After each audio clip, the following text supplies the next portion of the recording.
Hello, and welcome back to our final class of Tarot for Self Love. This has been quite a journey, and I am so glad that you have followed it through all the way to the end. This is going to be really cool because this is where we get really witchy and woo woo. And if you do anything with the moon already, this is going to amplify your practice. So, today we're talking about working with the moon when we are in the last class of this series. So drawing on the moon. So I want to be specific here because there are two different terms being used.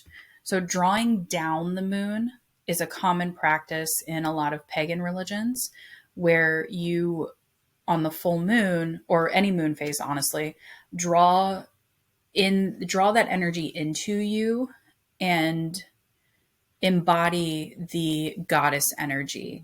And that is something that is very powerful and should only be done by someone who is trained and has someone around that's not drawing down the moon to kind of witness and keep you safe, because sometimes it can feel like the goddess will overcome your body and you're not in your body anymore. So there's drawing down on the moon. There's drawing down the moon, which is that specific practice. Drawing on the moon is like drawing on research, drawing on different practices and stuff like that. This is not a closed practice. Anyone can work with the energy of the moon. Specific religions and practices have specific ways of working with the moon energy. And this is the way I found works for me. So I'm sharing it with you, and I hope it works for you too. So what is it? It's literally just working with the moon cycles. I started this with tarot and doing kind of new moon, full moon readings like we were talking about in the last class. And then it came to pass that I was really living in this cycle of the moon, relating to the moon phase. My body was aligning to the moon, like my cycles and things like that. And things were happening. Things were getting better. So I started incorporating tarot to amplify what was already going on. And that's the why. It amplifies divination abilities. This is pulling on straight up universal energy. So you have the source energy, and then you also have this magnetic energy from the moon that's going to amplify everything that you do.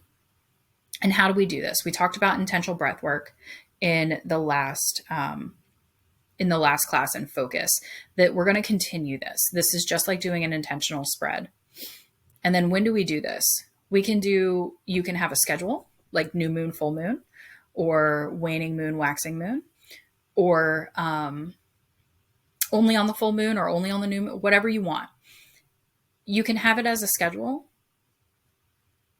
as kind of a maintenance thing, which is what I do. But you can also use it as an extra push whenever you need additional clarity, or you're trying to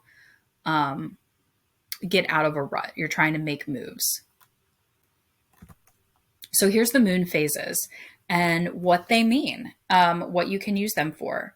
So we have the new moon, waxing crescent, first quarter, full moon, last quarter, waning crescent, and then the dark moon. A lot of people don't talk about the dark moon, but it's very, very important for shadow work because it resets you. It drops everything from the past cycle. You know, the moon goes completely dark. You can't see it. There's zero visibility.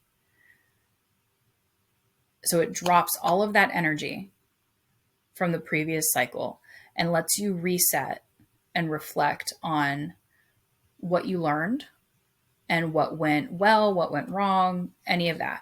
And then that way, when you get back to the new moon, you can reset your intention for that cycle. So that's kind of how this works. If you're reading on the new moon, you are looking for guidance on how to move through this next moon cycle. And then on the waxing crescent, you focus the intention. You focus your goals for the month or for the cycle. And then in the first quarter, you're building the plan. So, like I said last class, new moon to full moon, which is about 2 weeks, is the time where you are building. You're building up. It's kind of like the roller coaster, in the car going slowly up the hill, the very first hill. That's the energy here. This is like little by little, we're trucking, we're making moves, we're building a plan, we're planting seeds, we're putting things in place that are going to work for us and make our lives easier, systems, things like that. I've used this a lot for putting in systems with my kids, with my business. My business runs completely on moon phases, and it's working.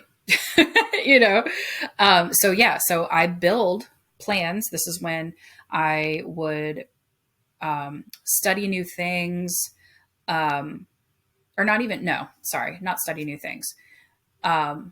Focus in what I've already learned and figure out how to create growth from that. And then that makes the plan. And then the full moon is all about release. So this is kind of, what do we need to let go? We need to allow the universe and source, whatever you call it. We need to have that prayer to ask the universe for help, ask the universe to guide us through the next 2 weeks. And what that does is it hands over, everybody knows the phrase like, let go and give it to God, right?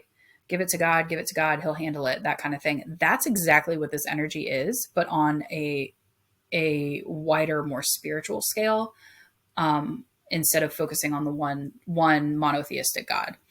So we're handing everything over to the universe. And then that last quarter, we're keeping the faith. And then the waning crescent, we're trusting the process. We are stepping back, we're resting, we are letting the universe work for us. This is not just us like stepping back completely and like being in bed for 2 weeks. That's not what this is. This is using the systems that you put in place and having that stable kind of nothing. You physically are not changing anything in this moment. You are letting the universe respond to the work that you put in the beginning of the cycle. And then you have the dark moon, where you're reflecting on everything that happened in the last 28, 29 days. So the way you would use this with tarot is picking a moon cycle, using these white terms, the reset, focus, the intention, build the plan, and so forth, to focus your spread. And this could be a 3-card spread. It could be a Celtic cross. It could be a spread from Pinterest, whatever you want. Or it could just be you pulling cards. Honestly, a lot of times I will just pull cards with no spread, no spread or plan, just an intention of receiving guidance, receiving whatever the universe needs to tell me at the time.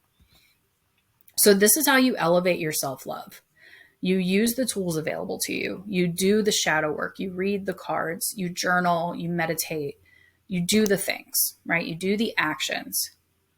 And then you allow those actions time to work inside you and recalibrate you. So this is where you're going to be releasing blockages. So if you are having money troubles, you can do shadow work around why you're having money troubles. What is it rooted in? Is it the way you learned about finances from your parents? Is it the choices that you have made because of trauma or anything like that? So this is where you learn about it in shadow work, you release what no longer serves you. And what that does is it opens you up to attract your favorite life, attract the things that are already yours, but were blocked by these limiting beliefs. Like a limiting belief I had for myself was single moms are required to struggle. Like they deserve to struggle. And it was tied into a lot of shame around what it means to be a single mom and not having that that traditional white picket fence type life. And as I was able to release those blockages and dig into why I felt that way and what the root of that was, I was able to have a huge breakthrough in the way that I parent, in the way that I trust myself, because I'm not waiting for a spouse to show up. I am trusting myself that I am enough for my children. And it's working. You know, they're doing great. We're putting in structure. They're healing from trauma. I'm healing from trauma. I'm reparenting myself while I'm parenting them. It's not easy. It's not easy, but releasing the shame around this limiting belief is what allowed me to see the way I need to parent these children. And it is nothing like a traditional American family. So I am, realizing and accepting this growth into my life, and it's really increased our peace, increased our happiness and joy, and life is just getting better. So this is why I say, like, attract, don't chase. You're not going to chase $1 million. Like, you can have a strong work ethic and, hustle and everything like that. This is not hustle culture we're talking about. This is living in the vibe that you desire, doing things that get you into the frequency of love and pleasure and joy, so that more things that bring you love, pleasure, and joy will actually show up in your life without you even planning for it. Expect things to work out. So your homework, as our last class, is just continue your practices that we've started here. Continue checking in with your body. Continue the journaling and the automatic writing. Continue pulling cards for yourself, whether it's a basic 3-card spread, just a daily check-in, or an intentional spread like we talked about. And then just become a magnet for your dreams. That's what this is, right? Excuse me. That's what this is. This is all a tool for you to release blockages and close the gap between you and your desires. So this is going to be, if you really use this as a tool, if you really dig in and use this for shadow work, you can make huge jumps in, as little as 6 months, honestly, as little as 1 moon cycle. Honestly, I have a book available on Amazon called Lunar Tarot for Self-Care. And what it is 13 cycles. So you can use it for an entire year. And it's a journal that you keep, and there's certain cards that you pull for certain phases of the moon to help you to help you amplify your intentions and show you the path forward. So if you're interested in that, check it out on my Amazon. It's called Lunar Tarot for Self-Care. And just to end the class, you're beautiful because you know your own darkness, and still that doesn't stop you from finding your light. So remember that when you light a candle, the room gets brighter, right? If you were to light another candle, it's even brighter. So this is where we talk about, like, lifting yourself up and also other people. Your light is so powerful. It's not that we're eradicating the darkness. We're balancing the darkness and the light, and we're accepting the darkness, and we're not afraid of the darkness anymore. That's where you're really going to see an amplification in your growth and your self-love and self-acceptance and self-respect. This could be monumental for you. And I want to hear how you feel about the class. Like it, love it, hate it, whatever. I want to hear about it. I want to hear your questions. I want to hear your thoughts and concerns. I want to hear your wins. So please, please, please share your thoughts. I would love feedback. and check out my books on Amazon. And if you ever want to work together one-on-one, whether it's in tarot or shadow work or just self-love in general and closing that gap between your current self and your higher self, I'm always taking on new clients. And all you have to do is just shoot me a message and we will get the process started. So yeah, take care. I love you so much. Thank you again for purchasing this course. And I really hope it was helpful. And I wish you all the happiness in the world.